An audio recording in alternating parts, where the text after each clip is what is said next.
شادی کے 2 دن بعد میری بیوی گھر سے بھاگ گئی۔ میں بہت رویا کیونکہ ہم دونوں نے محبت کی شادی کی تھی۔ جب اس کا کوئی پتہ نہ چلا تو میری ماں نے میری دوسری شادی کر دی۔ میری دوسری بیوی بہت نیک تھی مگر میرا اس کے ساتھ دل نہ لگتا تھا۔ میں اسے چھوڑ کر اٹلی چلا گیا۔ 2 سال بعد واپس آیا تو دوسری بیوی کو دل سے قبول کر لیا کیونکہ اس بیچاری کا تو کوئی قصور نہیں تھا۔ پھر میں اپنی دوسری بیوی کو اٹلی گھمانے لے آیا۔ وہاں پر گاڑی چلاتے ہوئے میری ٹکر ایک فقیرنی سے ہو گئی۔ میں نے گاڑی سے اتر کر جیسے ہی اس فقیرنی کو اٹھایا میرا جسم کانپ گیا کیونکہ میرا نام زہیب ہے۔ یہ ان دنوں کی بات ہے جب میں اپنی ماں کے ساتھ لاہور سے کراچی آ رہا تھا۔ ہماری رہائش تو لاہور میں تھی مگر میرے 2 چچا ایک خالہ کراچی میں رہتے تھے اور میں اپنی چچا کی بیٹی رانیہ کی شادی پر کراچی آیا تھا۔ میری ماں سارا راستہ مجھے یہی کہتی رہی کہ اس شادی پر تمہاری بڑی خالہ کی بیٹی فاطمہ بھی آئے گی، تم اسے دیکھ لینا، وہ بہت خوبصورت ہے، میں تمہارا رشتہ فاطمہ سے طے کر دوں گی، بس اسے ہی اپنی بہو بناؤں گی۔ میں نے اپنی بہن سے بھی بات کر لی ہے، اس نے بھی مجھے فون پر ہاں کہہ دی ہے، اب بس مجھے تمہاری رضامندی چاہیے۔ میں نے دل میں سوچ لیا تھا کہ اس میں ٹینشن والی کیا بات ہے، اگر فاطمہ مجھے اچھی لگی تو میں ہاں کر دوں گا ورنہ میں کوئی بہانہ بنا کر انکار کر دوں گا۔ میں نے ابھی تک اپنے لیے کسی لڑکی کو پسند نہیں کیا تھا اور مجھے یقین تھا کہ میری ماں نے میرے لیے کسی خاص لڑکی کو ہی پسند کیا ہوگا۔ خیر سارا راستہ ایسے ہی گزر گیا اور ہم شادی والے گھر پہنچ چکے تھے۔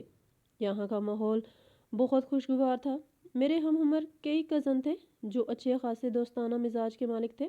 باتوں میں ہی دن گزر جاتا تھا اور پتہ بھی نہ چلتا تھا۔ یہاں آ کر میں نے فاطمہ کا نام کئی بار سنا۔ آخرکار ایک دن اس سے میری ملاقات ہو ہی گئی۔ میں نے جب اسے پہلی بار دیکھا تو دیکھتے ہی رہ گیا کیونکہ وہ واقعی میں بہت خوبصورت اور اچھی تھی، مگر ہماری زیادہ بات چیت نہ ہوئی۔ یوں ہی شادی کے ہلے گلے میں وقت گزرتا جا رہا تھا۔ میں کافی انجوائے بھی کر رہا تھا۔ ایک روز جب میں اپنا سفید سوٹ ہاتھ میں پکڑے امی کو تلاش کر رہا تھا، میں ان سے اپنا سوٹ استری کروانا چاہتا تھا مگر مجھے وہ کہیں بھی دکھائی نہیں دے رہی تھی۔ اچانک مجھے فاطمہ نظر آئی تھی۔ وہ کہنے لگی کہ آپ نے خالہ سے کیا کہنا تھا؟ میں نے اپنے ہاتھ میں پکڑے سوٹ کی جانب اشارہ کیا اور بولا اسے استری کروانا ہے۔ اس نے ہاتھ آگے بڑھا دیا اور بولی لائیں میں استری کر دوں۔ خالہ کو بلا وجہ کیوں تنگ کر رہے ہیں؟ جب میں آپ کی مدد کرنا چاہتی ہوں تو پریشانی کس بات کی ہے؟ میں نے سوچا ٹھیک ہے۔ فاطمہ نے سوٹ استری کر کے مجھے واپس بھی کر دیا تھا۔ میں اس کے رویے سے کافی متاثر ہوا تھا۔ چند دن گزرے تو میرے سر میں درد ہونے لگا اور مجھے چائے کی ضرورت تھی، تو اس وقت بھی فاطمہ ہی میرے کام آئی تھی۔ اس نے مجھے چائے بنا کر دی تھی۔ میں نے اکثر اسے امی کی ٹانگیں دباتے ہوئے دیکھا تھا، بس انہی باتوں کی وجہ سے وہ مجھے اچھی لگنے لگی تھی۔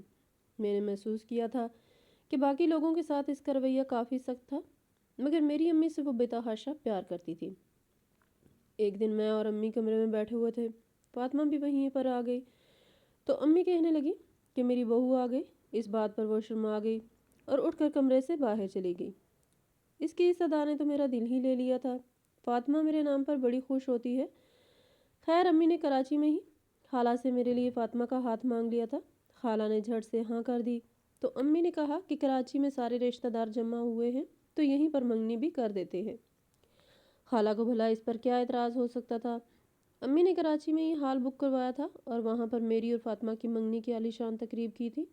سب لوگ میری قسمت پر رشک کر رہے تھے کہ مجھے اتنی آسانی سے فاطمہ مل گئی۔ منگنی کے بعد میں فاطمہ کو ڈنر پر لے گیا۔ وہ سارا راستہ مسکراتی اور ہنستی رہی۔ کچھ دنوں میں ہی مجھے فاطمہ سے اور اسے مجھ سے محبت ہو گئی تھی۔ ہم دونوں بہت خوش تھے۔ بس اس کے بعد سب مہمان اپنے اپنے گھروں کو لوٹنے لگے تھے۔ میں اور امی لاہور آ گئے تھے۔ میں روز فاطمہ سے فون پر باتیں کیا کرتا تھا۔ میری یونیورسٹی فیلوز کو جب پتہ چلا کہ میری منگنی ہو گئی ہے تو سب نے مجھ سے ٹریٹ مانگی۔ میں نے اپنی منگنی کی ٹریٹس اپنے سبھی دوستوں کو دی تھی اور پھر تصاویر فاطمہ کو بھی سینڈ کی تھی۔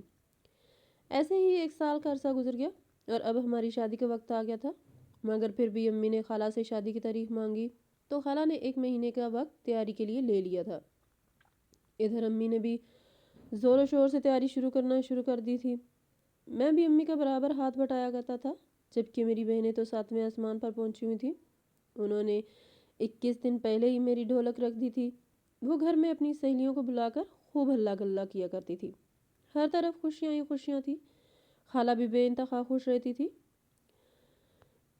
مجھے میری فاطمہ بڑی پیاری ہے، بس تم بھی اس کا خیال رکھنا، اسے کبھی کوئی غم نہ دینا۔ میں خالہ سے وعدہ کر لیتا تھا کہ میں آپ کی بیٹی کو ہمیشہ خوش رکھوں گا، آپ فکر نہ کریں۔ اور پھر ہماری شادی والا دن بھی آ گیا تھا۔ امی نے مہندی اور بارات کا فنکشن کراچی میں اور ولیمہ کا فنکشن لاہور میں رکھا تھا۔ ولیمہ کا فنکشن بارات سے 2 دن بعد کا تھا، کیونکہ سفر بہت لمبا تھا۔ ہم سب لوگ کراچی آئے ہوئے تھے، میرے بہت سے دوست بھی میری شادی پر آئے تھے۔ مہندی اور بارات کا فنکشن بہت دھوم دھام سے ہوا تھا، اور پھر ہم بارات لے کر لاہور آ گئے تھے۔ یہاں 2 دن ریسٹ کرنے کے بعد تیسرے دن میرا ولیمہ تھا۔ میں فاطمہ کو پا کر بہت خوش تھا، فاطمہ بھی بہت خوش تھی۔ ہم نے اپنی نئی زندگی کا آغاز کر لیا تھا۔ ولیمہ والے دن میں تیار ہو گیا تھا، مگر فاطمہ ابھی تک پارلر سے نہیں آئی تھی۔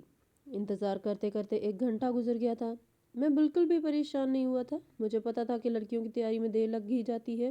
مگر دوسرا گھنٹہ شروع ہوا تو میں نے خالہ اور امی کے چہرے پر پریشانی دیکھی تھی۔ لیکن جب تیسرا گھنٹہ شروع ہوا تو میں بھی پریشان ہو گیا، اور پھر حال میں چمگوئیاں ہونے لگی تھی۔ پھر یہ دل دہلا دینے والی خبر میرے کانوں میں پڑی تھی کہ میری بیوی پارلر سے بھاگ گئی ہے۔ یہ بات سن کر ایسا لگا کہ زمین و آسمان کی گردش رک گئی ہو۔ ہر کوئی مجھے عجیب نظروں سے دیکھ رہا تھا۔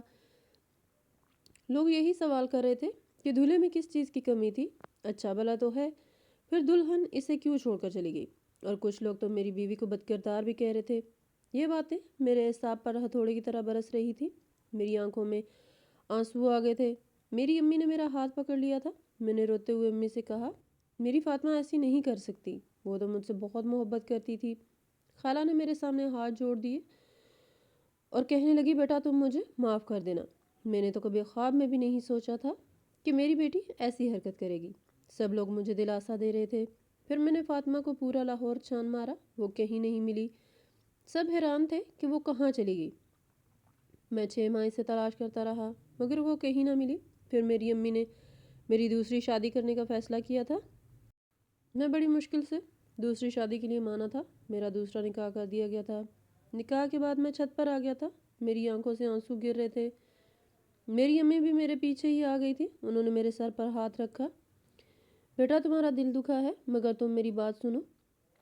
وہ لڑکی جو تمہیں رسوا کر کے چلی گئی ہے، اس کی خاطر کبھی اس عورت کو دکھ نہ دینا جو تمہارے نکاح میں آ گئی ہے۔ تم اسے ہمیشہ خوش رکھنے کی کوشش کرنا۔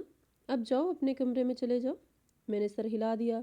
امی نیچے چلی گئی تھی۔ میں نے سوچا کہ امی بالکل ٹھیک کہہ رہی ہیں، مجھے ایک بے وفا انسان کی خاطر کسی دوسرے انسان کا دل نہیں دکھانا چاہیے، اس لیے میں نیچے آ گیا۔ میری دلہن گھونگھٹ اوڑھ کر بیٹھی ہوئی تھی۔ میں نے امی کی خواہش پر نکاح تو کر لیا تھا، مگر ابھی تک اپنی دوسری بیوی کو دیکھا تک نہیں تھا۔ میں نے جب گھونگھٹ پلٹا تو یہ دیکھ کر حیران رہ گیا کہ میرے سامنے اور کوئی نہیں بلکہ نگین بیٹھی تھی۔ یہ میری چچی کی بہن کی بیٹی تھی، یہ بھی ہمیں کراچی شادی میں ملی تھی۔ نگین ایک اچھی لڑکی تھی۔ شادی میں میری اس سے کافی دوستی ہو گئی تھی اور ہم کافی باتیں بھی کیا کرتے تھے۔ یہ لڑکی میرے ولیمے پر بھی آئی تھی، کیونکہ اس کی فاطمہ سے بہت بنتی تھی، اور پارلر سے فاطمہ اسے دھوکہ دے کر بھاگ گئی تھی۔ میں اسے دیکھ کر خاموشی سے بیٹھ گیا۔ وہ میرا ہاتھ پکڑ کر کہنے لگی، زہیب، فاطمہ کے پیچھے کیوں خود کو برباد کرنا چاہتے ہو؟ تم کہتے ہو کہ وہ تم سے محبت کرتی تھی، اگر وہ تم سے محبت کرتی تو کیوں تمہیں چھوڑ کر بھاگ گئی تھی؟ ذرا سوچو، میں غلط نہیں کہہ رہی۔ نگین ٹھیک کہہ رہی تھی، مگر پھر بھی میں اسے دلہن کے روپ میں قبول نہیں کر پا رہا تھا۔ میرا دل چاہتا تھا کہ سب کچھ فنا ہو جائے۔ نگین کہنے لگی، زہیب، تم ہمارے اس رشتے کو جب چاہو قبول کر لینا، میں تمہیں اس چیز کے لیے وقت دیتی ہوں۔ جب تم ذہنی پر تیار ہو جاؤ مجھے اپنی بیوی ماننے کے لیے، تب تم اس رشتے کی ابتدا کر لینا، تب تک ہم دونوں دوستوں کی طرح رہ لیتے ہیں۔ میں نگین کی یہ بات سن کر اندر تک سرشار ہو گیا تھا۔ خیر وہ جلدی سو گئی تھی، جبکہ میں ساری رات جاگتا رہا تھا۔ میں بڑے مشکل وقت سے گزر رہا تھا۔ میں نے اپنے خیالوں میں فاطمہ کو مخاطب کیا اور کہا کہ تم نے میرے ساتھ بہت برا کیا ہے۔ اگر تم زندگی کے کسی موڑ پر مجھے مل جاؤ تو میں نفرت سے منہ موڑ لوں گا۔ امی نے مجھ سے کہا کہ ہم تمہارا ولیمہ کرنا چاہتے ہیں۔ میں نے انکار کر دیا اور کہا کہ میں اب لوگوں کی مزید باتیں نہیں سن سکتا۔ امی کہنے لگیں، تم نے دنیا والوں کو سامنا بھی تو کرنا ہے، اب ہر کسی کو تو معلوم نہیں کہ تمہاری بیوی بھاگ گئی ہے۔ اگر تم ولیمہ نہ کرو گے تو لوگ اس کے پیچھے چھپی وجہ کو تلاش کرنے لگیں گے، اور پھر جسے نہیں معلوم اسے بھی پتہ چل جائے گا کہ فاطمہ تمہیں چھوڑ کر چلی گئی ہے۔ پھر مجھے مجبوری آ گئی۔ میں نگین کو بالکل بھی وقت نہیں دیتا تھا، مگر اس نے ایک دن بھی مجھ سے نہیں کہا کہ میں نے تم سے شادی کی ہے، تمہارے لیے قربانی دی ہے اور تم مجھے کیا دے رہے ہو۔ مگر مجھے ان باتوں کی بالکل پرواہ نہیں تھی۔ انہی دنوں مجھے اپنے ملک سے باہر اٹلی میں جاب مل گئی اور میں جاب کا بہانہ کر کے اٹلی آ گیا۔ یہاں آ کر میں نے خود کو مصروف کر لیا تھا، نگین سے بھی بہت کم بات ہوتی تھی۔ تقریباً 8 ماہ بعد میری امی نے مجھے فون کر کے اپنا واسطہ دیا کہ میں جاب چھوڑ کر گھر آ جاؤں، ورنہ میں ان کا مرا ہوا منہ دیکھوں گا۔ میں امی کی خاطر واپس آ گیا، مگر نگین کو میں دل سے قبول نہیں کر رہا تھا۔ ایک روز امی نے مجھ سے کہا کہ تم نگین کا خیال رکھا کرو۔ وہ بچی پہلے یہ باتیں نہیں سوچتی تھی، مگر اب وہ بھی اداس رہنے لگی ہے۔ ایسا نہ ہو کہ وہ بھی تمہیں چھوڑ کر چلی جائے۔ اس دن امی نے مجھے بہت ڈانٹا۔ پھر مجھے بھی احساس ہونے لگا کہ میں ایک بے وفا لڑکی کی خاطر سونے جیسی لڑکی کا دل نہیں دکھانا چاہیے۔ اس لیے میں اب اسے شاپنگ کے لیے بھی لے جایا کرتا تھا۔ میں نے اپنی شادی شدہ زندگی کا آغاز کر دیا تھا، اس لیے میں نگین کو مری لے گیا تھا۔ وہ بے انتہا خوش تھی۔ وہ کہنے لگی کہ مجھے میرے صبر کا پھل مل ہی گیا ہے۔ پہلے تو میں یہ سوچنے لگی تھی کہ میں نے آپ سے شادی کر کے بہت بڑی غلطی کر دی ہے، مگر نہیں، اب مجھے اطمینان ہے کہ آپ ایک اچھے انسان ہو اور مجھے زندگی کی تمام خوشیاں دے سکتے ہو۔ پھر اللہ نے ہمیں اولاد کی نعمت سے بھی نواز دیا تھا۔ میری زندگی خوشیوں سے بھر گئی تھی، اب ہر طرف سکون ہی سکون تھا۔ لیکن اب بھی کبھی کبھی مجھے فاطمہ کی یاد آ جاتی تو میرا خون کھول کر رہ جاتا۔ میں سوچتا تھا کہ اس نے میرے ساتھ کتنا برا کیا تھا۔ اگر بات صرف محبت کی ہوتی تو شاید میں اسے بھلا دیتا۔ یہ اس دن کی بات ہے جب میری بیٹی 1 سال کی ہو گئی تھی۔ نگین نے مجھ سے کہا تھا کہ ہم ہانیہ کی سالگرہ منانے کے لیے کسی دوسرے شہر جائیں گے، اس طرح ہماری آؤٹنگ بھی ہو جائے گی۔ میں نے حامی بھر لی تھی، اس لیے میں اور نگین اپنی بیٹی کی سالگرہ منانے کے لیے سکردو چلے گئے۔ یہ بہت ہی خوبصورت جگہ ہے۔ میں اس خوبصورت جگہ پر آ کر بہت خوشگوار سا ہو گیا تھا۔ شام کے وقت ہم نے ایک بہت اچھے ریسٹورنٹ میں کیک کاٹا اور بیٹی کی سالگرہ منائی۔ جب ہم واپس آ رہے تھے تو اچانک ہی ایک فقیرنی میری گاڑی سے آ کر ٹکرا گئی تھی۔ میں بے تحاشا خوف زدہ ہو گیا تھا۔ یہ تو اللہ کا شکر تھا کہ میں بر وقت ہی گاڑی کو بریک لگا چکا تھا، لیکن پھر بھی فقیرنی گاڑی سے ٹکرا کر نیچے گر چکی تھی۔ مجھے امید تھی کہ اسے کچھ نہیں ہوا ہوگا۔ فقیرنی کو سہارا دے کر کھڑا کرنے کی کوشش کرنے لگا۔ نگین بھی باہر آ گئی، مگر سامنے کا منظر دیکھ کر میں اور نگین تو سکتے میں ہی آ گئے تھے۔ وہ فقیرنی کوئی اور نہیں بلکہ فاطمہ تھی۔ فاطمہ نے آگے بڑھ کر نگین کو تھپڑ مارا تھا، اس کو پکڑ کر جھنجھوڑنے لگی۔ نگین بے تحاشا خوف زدہ ہو گئی تھی۔ وہ خود کو چھڑا کر جلدی سے پیچھے ہو گئی، جبکہ میں حیران تھا۔ میں نے فاطمہ کا ہاتھ پکڑ لیا اور بولا کہ یہ کیا بدتمیزی ہے، یہ تم کیا کر رہی ہو؟ تم میری بیوی پر ہاتھ کیسے اٹھا سکتی ہو؟ تم یہاں سے بھاگ جاؤ، کہیں ایسا نہ ہو کہ میں پولیس کو بلا کر تمہیں عمر بھر کے لیے جیل بھیج دوں۔ فاطمہ کہنے لگی، جیل تمہیں اس عورت کو بھیجنا چاہیے جو بڑے مان سے تمہارے کندھے کے ساتھ کندھا ملا کر پھر رہی ہے۔ یہ گھٹیا ترین عورت، اس نے میری زندگی خراب کر دی ہے۔ میں بولا، یہ تم کیا بکواس کر رہی ہو؟ میری بیوی نے تمہاری زندگی خراب نہیں کی، بلکہ تم نے اپنی زندگی خود خراب کی ہے۔ تمہیں یاد ہے نا تم نے مجھے کتنے لوگوں کے سامنے رسوا کر دیا تھا؟ تم ولیمے والے دن ہی مجھے چھوڑ کر بھاگ گئی تھی۔ میں تمہیں اس چیز کے لیے عمر بھر معاف نہیں کروں گا۔ اب میرے سامنے زیادہ ڈرامے کرنے کی ضرورت نہیں۔ میں نہیں چاہتا کہ میں پولیس کو فون کروں۔ تم یہاں سے چلی جاؤ۔ فاطمہ کہنے لگی، میں جا رہی ہوں، لیکن میری ایک بات یاد رکھنا، یہ عورت جس کے ساتھ تم اپنی زندگی گزار رہے ہو، یہ دھوکے باز ہے۔ اس نے میرے ساتھ دھوکہ کیا ہے۔ میں ایک لمحے کے لیے چونک گیا تھا۔ اسی وقت نگین نے میرا ہاتھ پکڑا اور کہا کہ یہاں سے چلو۔ یہ پاگل لڑکی نہ جانے کیا کیا بک بک کر رہی ہے۔ اس کی حالت دیکھو، اس نے جو تمہارے ساتھ کیا تھا، اللہ نے اس کو اس دنیا میں بدلہ دے دیا ہے۔ تب فاطمہ کہنے لگی، نگین، تم نے جو میرے ساتھ کیا اس کا بدلہ تو تمہیں شاید نہ مل سکے، لیکن تمہاری بیٹی کے ساتھ یہ سب ضرور ہوگا۔ وہ بھی میری طرح سڑکوں پر بھیک مانگے گی۔ یہ بات سن کر میں ایک لمحے کے لیے ڈر سا گیا تھا اور بولا، تم نے اپنی منحوس زبان پر میری بیٹی کا نام بھی لیا تو کیسے لیا؟ فاطمہ پھوٹ پھوٹ کر رونے لگی تھی۔ کہنے لگی، خدا کے لیے زہیب میری بات سنو، میں نے تمہیں کوئی دھوکہ نہیں دیا تھا۔ جس دن ہمارا ولیمہ تھا میرے ساتھ کوئی اور نہیں بلکہ نگین ہی پارلر گئی تھی۔ اس نے مجھ سے کہا تھا کہ میں تمہارے ساتھ رہوں گی اور تمہیں میک اپ کے دوران تمہیں کمپنی دوں گی۔ تب نگین میرے ساتھ ساتھ رہی تھی۔ جب میرا میک اپ ہو گیا تو یہ کہنے لگی مجھے بھوک لگی ہے، تم بیٹھو میں پیزا لے کر آتی ہوں، ہم دونوں پیزا کھا کر ہی گھر جائیں گے۔ میں نے حامی بھر لی۔ اتنا کہہ کر نگین باہر گئی۔ میں پارلر میں بیٹھی رہ گئی۔ تھوڑی دیر بعد 2 عورتیں پارلر میں آئیں اور کہنے لگی آپ نگین کی کزن ہو؟ میں نے حامی بھر لی تو ایک لڑکی نے میرے ساتھ ہاتھ ملایا تھا۔ نہ جانے اس کے ہاتھ میں ایسا کیا تھا کہ میری آنکھوں کے سامنے اندھیرا چھانے لگا۔ پھر جب میں نے آنکھ کھولی تو میں ایک کمرے میں بند تھی۔ وہاں آس پاس کوئی نہیں تھا۔ میں گھبرائی ہوئی رو رہی تھی، مدد کے لیے چلا رہی تھی، مگر کسی نے مدد نہیں کی۔ رات کو ایک عورت مجھے کھانا دینے کے لیے آئی تو میں نے اس سے پوچھا کہ تم کون ہو، مجھے یہاں کیوں بند کیا ہوا؟ تو وہ کہنے لگی یہ سب ہم نگین کے کہنے پر کر رہے ہیں، اس نے ہمیں ایسا کرنے کے لیے پیسے دیے ہیں۔ نگین نے ایسا کیوں کیا ہے؟ تب اس عورت نے مجھے بتایا کہ جس لڑکے سے تمہاری شادی ہوئی ہے اس کے ساتھ نگین بے تحاشا محبت کرتی تھی اور اسے کسی بھی قیمت پر کھونا نہیں چاہتی تھی، اس لیے اس نے اس لڑکے کو حاصل کرنے کے لیے یہ سارا ڈرامہ رچایا ہے اور تمہیں بہانے سے یہاں بٹھا دیا ہے اور پیزا کا کہہ کر چلی گئی ہے، صرف اس لیے تاکہ ہم تمہیں اغوا کر کے یہاں پر لے آئیں۔ اب تمہیں آگے ایک اور پارٹی کو بھیج دیں گے۔ میں رونے لگی تھی اور بولی میرے ساتھ ایسا نہ کرنا، میرے شوہر اور ماں باپ کی عزت خراب ہو جائے گی، خدا کے واسطے میرے ساتھ ایسا نہ کرنا۔ تب وہ کہنے لگی کہ ہم تو خود مجبور ہیں، ہم تمہارے لیے کچھ نہیں کر سکتے۔ پھر مجھے ایک مایوس اندھیرے کمرے میں قید رکھا گیا۔ اس کے بعد مجھے وین میں بٹھا کر دور لے جایا گیا، پھر مجھے وہاں لے جا کر بھیک مانگنے کے کام پر لگا دیا گیا۔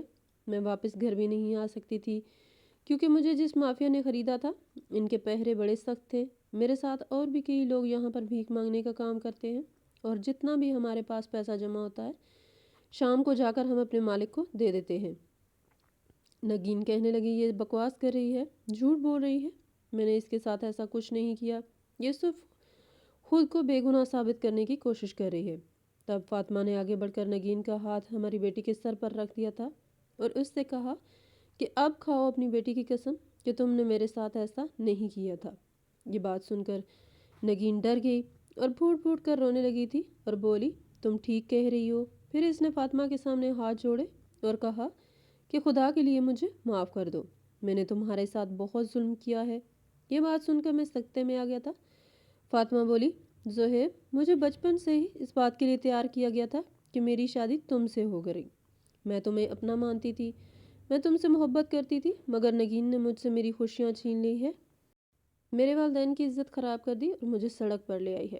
میں یہ سب باتیں سن کر بہت حیران تھا۔ میں نے تو کبھی خواب میں بھی نہیں سوچا تھا کہ نگین اتنی گھری ہوئی حرکت کر سکتی ہے۔ خیر میں فاطمہ کو اس مافیا سے چھڑوا کر اپنے ساتھ گھر لے آیا تھا۔ میں نے امی کو ساری بات بتائی تو امی حیران رہ گئی۔ امی نے فاطمہ کو نئے کپڑے دیے، اس نے نہا کر صاف کپڑے پہنے تو امی نے مجھے کہا کہ اب تمہاری پہلی بیوی واپس آ گئی ہے اور نگین کی سزا یہ ہے کہ تم اسے طلاق دے کر گھر سے نکال دو۔ یہ سن کر نگین رونے لگی۔ اس نے میرے سامنے ہاتھ جوڑ دیے تھے، کہا خدا را ایسا مت کرنا۔ میں نے کہا نگین تم نے جو کیا ہے میں معاف تو نہیں کر سکتا، مگر میں تمہیں طلاق بھی نہیں دوں گا کیونکہ ہماری بیٹی کی زندگی خراب ہو جائے گی، لیکن اب میں تمہیں اپنے پاس نہیں رکھوں گا، تمہیں ایک الگ گھر میں رکھوں گا، میں یہاں فاطمہ کے ساتھ رہوں گا۔ میں نے بیٹی کی خاطر نگین کو طلاق نہ دی، بس اسے خود سے دور کر دیا تھا۔ فاطمہ کے گھر والے بھی ہمارے گھر آ چکے تھے۔ آج پھر سے سب ٹوٹے ہوئے دل جڑ گئے تھے۔ اب میں نگین کے پاس صرف اپنی بیٹی کی خاطر جاتا ہوں، ورنہ مجھے اس سے نفرت ہو گئی ہے۔ میں اپنی ساری خوشیاں اور محبتیں فاطمہ پر نچھاور کرتا ہوں اور فاطمہ بھی اب میرے ساتھ بہت خوش ہے۔